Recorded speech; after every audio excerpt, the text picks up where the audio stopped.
Qu'est-ce que vous voulez que je vous dise, guys? Les années se suivent et se ressemblent du côté de Manchester United. Encore et encore et encore et encore. Je suis vraiment désolé pour les personnes qui étaient vraiment optimistes, qui pensaient qu'on allait gagner le titre cette saison. Je veux y croire, mais guys, à un moment donné, faut être réaliste, quoi. On n'a aucune chance de gagner le titre. Aucune. Je vais essayer de vous l'expliquer proprement.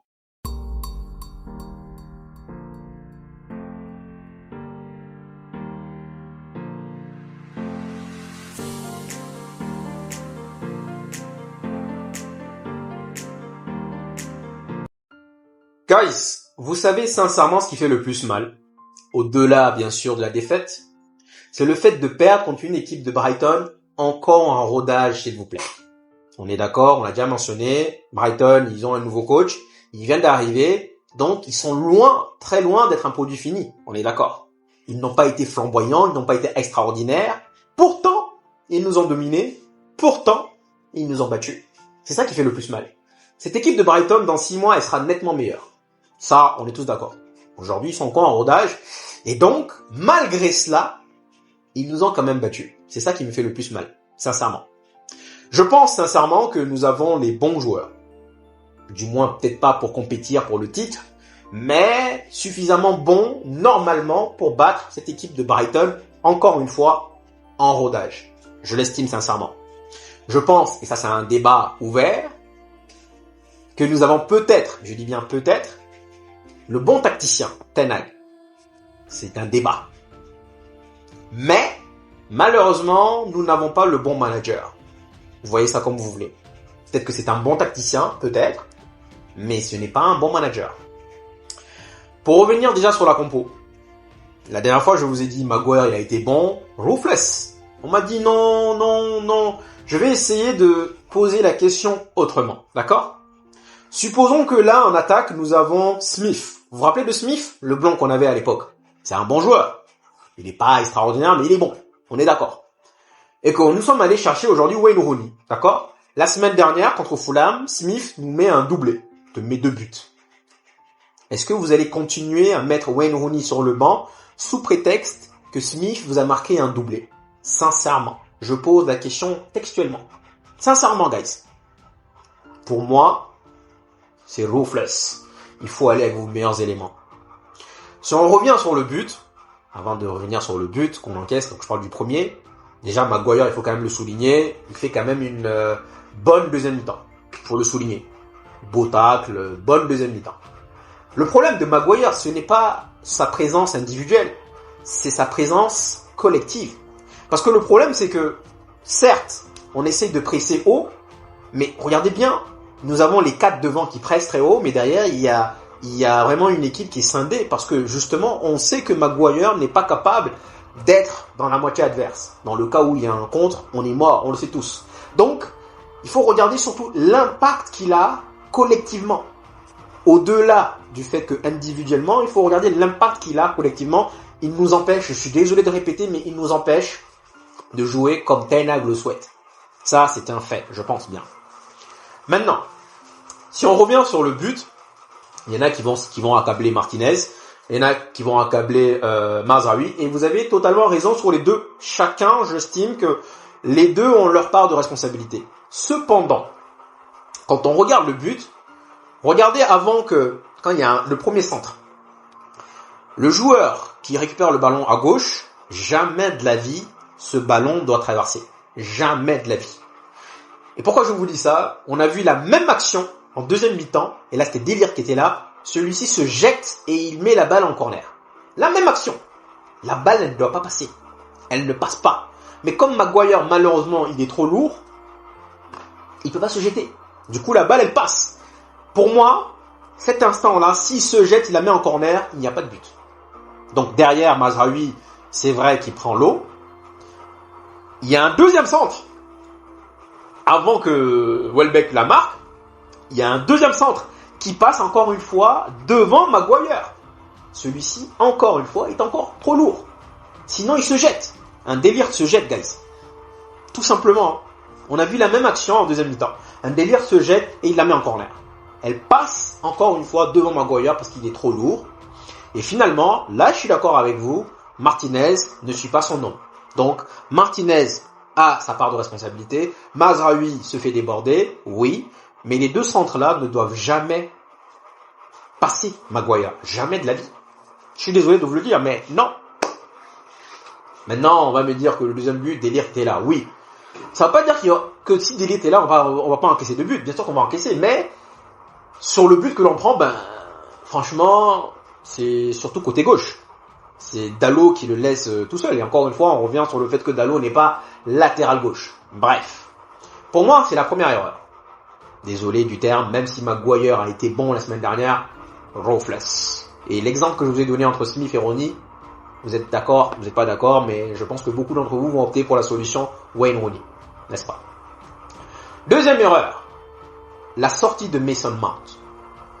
Mason Mount, et ça, honnêtement, même moi la semaine dernière, je ne l'avais pas remarqué, mais vous êtes nombreux à me le souligner, le pressing, le contre-pressing qu'il a exercé pendant Fulham et pendant aujourd'hui contre Brighton, c'est tellement intense qu'il permet à tout le bloc d'aller presser haut. Franchement, en première mi-temps, on les a étouffés. Ils n'ont pas eu le temps de construire, de développer leur jeu. Nous, on n'a pas été sans ça. Vraiment, on n'a pas du tout été bon offensivement, mais défensivement, ça a été presque parfait. Franchement, défensivement, on était trop bien. Magnifique. Et pour moi, le déclencheur de ce bloc, c'est Mason Mount. Deuxième erreur, guys. Le problème de Ten Hag, quand je vous parle de favoritisme, c'est que le problème de Ten Hag, c'est pas genre je vais m'adapter aux situations, je vais m'adapter à la stratégie adverse. Non. Il a déjà, je suis désolé, mais c'est vrai, il a déjà ses changements en tête avant même que le match commence. Peu importe la physionomie du match, il a déjà ses changements en tête. Maintenant, vous allez me dire, oui, c'est Rashford qui est sorti. Je vais vous dire pourquoi Rashford est sorti. Rashford sort parce qu'Amad Diallo a marqué. C'est un fait. Si Amad Diallo ne marque pas, ce serait Amad Diallo qui allait sortir, Rashford qui allait continuer. Ça, guys, je pense que au final, vous devez commencer à comprendre Ten Hag. C'est parce qu'Amad Diallo a marqué qui fait que derrière il reste.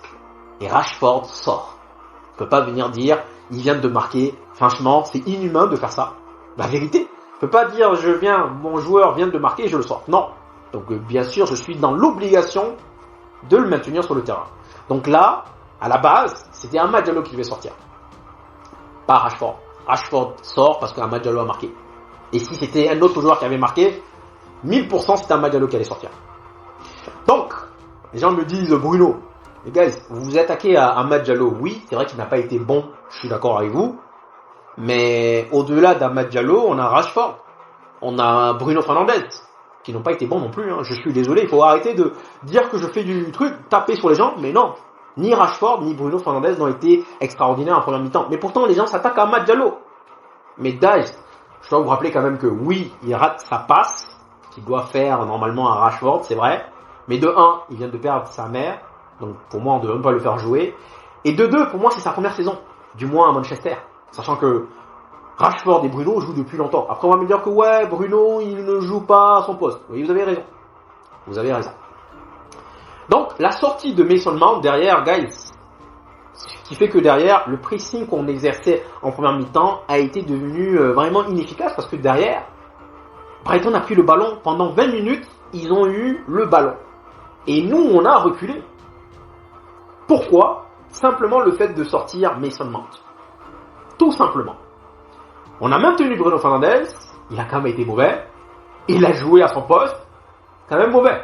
Maintenant, vous allez dire que non. Je suis en train de vous dire des faits. Si Bruno fait une masterclass, même si je l'aime pas, je vais venir vous dire qu'il a fait une masterclass. Bref, voici les différentes erreurs favoritisme que je parle. Maintenant, oui, à la fin, il te sort Bruno Fernandes. Mais guys, pourquoi sortir Bruno Fernandes pour nous mettre McTominay? Je suis désolé, je suis vraiment désolé. Je sais que vous l'aimez bien, mais rappelez-moi rapidement à quoi il nous sert. À quoi il nous a servi pendant ce match? Sincèrement, blague à part. J'attends vos commentaires. Vous allez me dire que je fais une pression vraiment buccale dessus, mais à quoi il sert? Ça ne veut pas dire qu'il n'a pas été mauvais. Les gens me disent ouais, c'est pas à cause de McTominay qu'on perd. Mais guys, je me suis fait la réflexion, la remarque. Au moment où McTominay rentre, je me suis dit le match il est mort. Ensuite, quand j'ai vu Anthony entrer, je me suis dit, oh là, c'est mort. Je me suis dit, tout ce qu'on peut espérer, c'est d'avoir un match nul. C'est la meilleure chose qu'on peut espérer. Au-delà de ça, on ne marquera pas puisqu'il n'y a plus de créativité. Anthony, McTominay. Et ça ne choque pas. Je suis désolé, guys, mais ça ne choque pas. Ça ne choque personne. McTominay en 10. Donc dans ce match, on a eu 3-10. On a eu Mason Mount en première mi-temps. On a eu Bruno Fernandes pendant 20 minutes. Et on a eu encore 30 minutes. Et McTominay pendant 15 minutes. 3-10. Pourquoi? Vraiment, pourquoi? Donc, quand je vous parle de favoritisme, je suis désolé. Bien que derrière, il y a des trucs de comportement avec Sancho. Mais si tu nous dis ouvertement que derrière, tout a été accepté, c'est validé, c'est passé. Je suis désolé, guys. Techniquement, il est meilleur qu'Anthony. Il est meilleur que McTominay. Ce n'est pas un débat. C'est pas un débat. On peut aimer, on peut ne pas aimer, on peut ne pas aimer. Oui, il a insulté le coach. Oui, il a insulté le club. Oui, c'est vrai tout ça. Mais si on parle juste footballistiquement parlant, QI, technique, il est meilleur qu'Anthony. Il est meilleur que McTominay. Ce n'est pas un débat. C'est pas un débat. C'est pas un débat. Donc oui, je suis désolé. Favoritisme rentre dans cette action, dans ces actions-là. Du fait de sortir Mason Mount au lieu de Bruno Fernandes, du fait de nous faire jouer Maguire parce qu'il a fait un bon match, tout ça, c'est de l'incohérence. C'est de l'incohérence, guys. Sincèrement. Pour en revenir sur le match, j'estime, comme je l'ai dit, que défensivement, sincèrement, je dis masterclass. C'est beau, honnêtement. Je vois le pressing coulisser. Je trouve que l'équipe est en symbiose. Défensivement, il n'y a rien à dire. Franchement, j'aime beaucoup voir Manchester jouer défensivement. Comme la semaine dernière contre Fulham. C'est-à-dire on trouve le moyen quelque part de vraiment gêner l'adversaire. Sincèrement. Mais offensivement, guys, qu'est-ce qu'on est pauvre. C'est pauvre offensivement, hein. Donc défensivement, c'est nettement mieux, parce que l'année dernière, on était quasiment éparpillés un peu partout. On avait Casemiro qui était scellé, puis on avait, chacun faisait comme il voulait. Là, il y a une structure, il y a une shape. Mais offensivement, il y a quand même un point il faut souligner, c'est la ressortie des balles. Mais déjà, guys, la ressortie des balles de Brighton est nettement meilleure que la nôtre. Nettement. Déjà. Mais notre ressortie de balles, par rapport à l'année dernière où on faisait des bam-bam, où on dégageait à tout va, là, on prend le temps de ne pas se précipiter, ne pas stresser et de ressortir le ballon tranquillement. Ça, c'est le point positif. Mais guys, ce n'est pas en ayant une bonne shape défensive, que derrière vous gagnez le championnat. C'est impossible. Et malgré cela, on a quand même pris 2 buts. Malgré cela, on a quand même perdu. Malheureusement. Rapidement, je veux revenir également sur l'action de Zerzi. En effet, guys, c'est vrai que on peut souligner le fait qu'on n'a pas de chance. On n'a pas de chance, c'est vrai. Ça se joue sur des détails. L'année dernière, il y a la main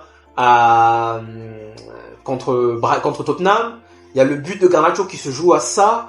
Il y a l'égalisation de Rasmus contre Brighton qui se joue à ça. On n'a pas de chance. Mais est-ce qu'on peut l'en vouloir? Le mec, il a voulu tacler, il ne l'a pas.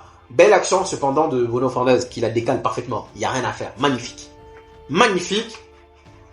Il est à ça. Il a honte de se relever, c'est-à-dire que il la touche sur la ligne. Oh. À ça. Le ballon rentrait et puis il l'a touché. Il y a déjà but. On n'a pas de chance. Mais, désolé de le dire, mais la chance aussi également, il faut la créer. C'est vrai que oui, on peut dire à chaque fois que les arbitres sont contre nous, on peut souligner le fait que voilà, mais la chance à un moment donné, il faut la créer. Il faut créer cette chance. Donc, au-delà, franchement, j'estime que personnellement, Brighton a mérité sa victoire. Maintenant, les fanatiques vont nous dire que Manchester a dominé. C'est votre opinion, je respecte fort honnêtement. Mais moi, je pense que Brighton nous a dominé. Brighton a eu les meilleures occasions. On a eu l'occasion d'un Amad Diallo, ouais. On a eu l'occasion d'Amad Diallo où il doit la passer mieux à Rashford, ouais. On a eu quoi d'autre comme occasion?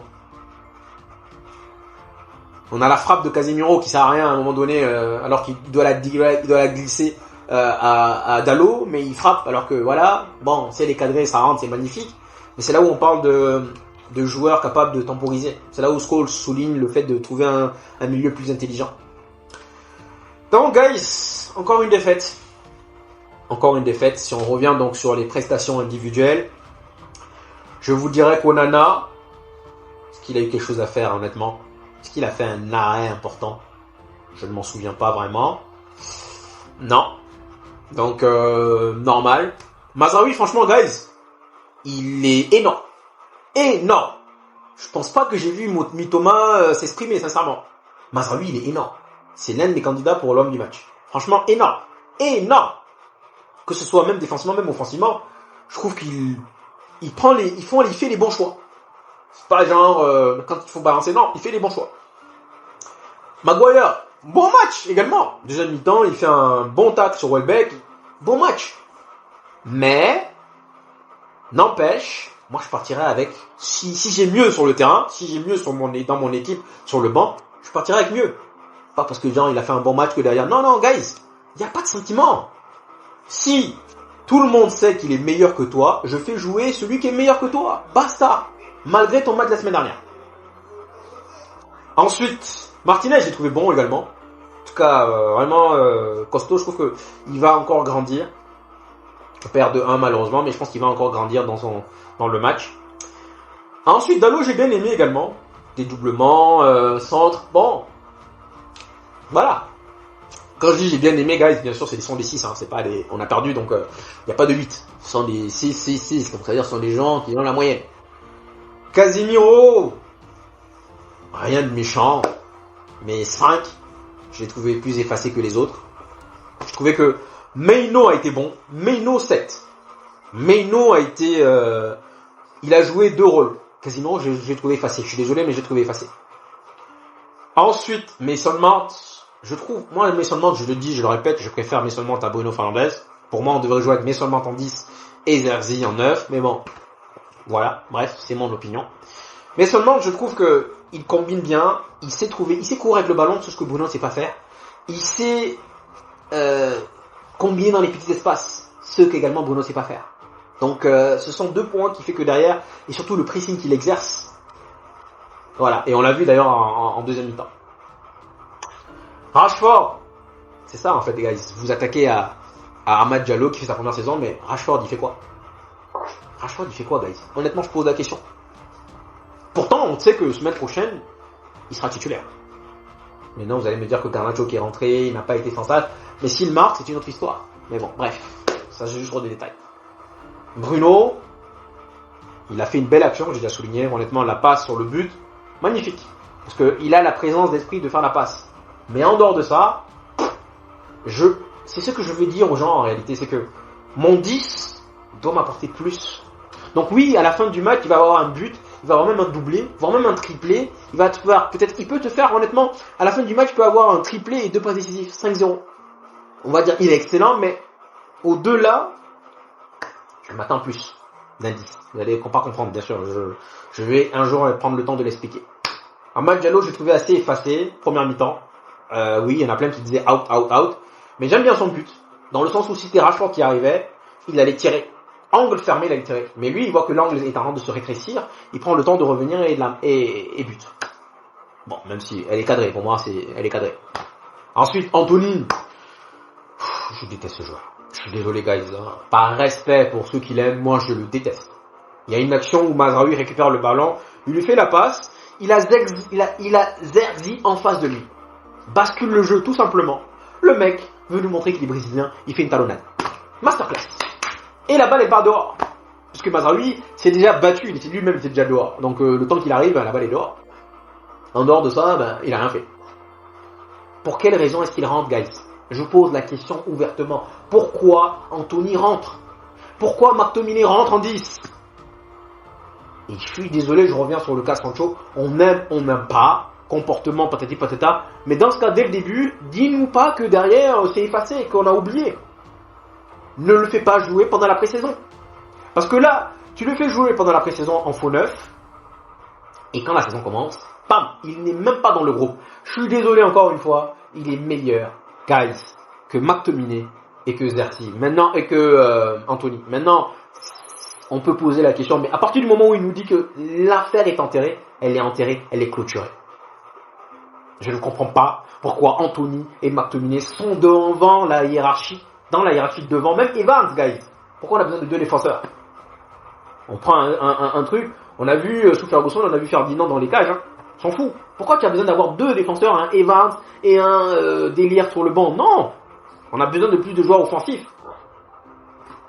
Maintenant, bon, ça on l'a déjà dit, il l'aime pas, mais bon, moi c'est même pas le fait de, c'est le fait de nous dire que ça a été clôturé et que derrière, bon ben voilà. Mais McTominay 10, guys, il faut arrêter, je suis désolé, hein, franchement, j'ai beaucoup de respect pour ceux qui l'aiment, le Maxos, le guerrier, moi je le déteste ce joueur. À un moment donné on lui fait une passe, il sait pas contrôler le ballon, je lui ai dit combien de fois, il sait pas contrôler un ballon, il contrôle le ballon, il la remet à l'adversaire. Voilà guys. Et c'est pour ça que je vous dis qu'on n'a pas un bon manager. Peut-être encore une fois qu'on a un bon tacticien, mais on n'a pas de bon manager parce qu'il n'est pas capable de prendre les bonnes décisions au bon moment. Là, dans sa tête, comme je l'ai dit, les changements sont déjà opérationnels. Avant, on est samedi aujourd'hui, depuis lundi, il savait à l'avance que Mount allait sortir.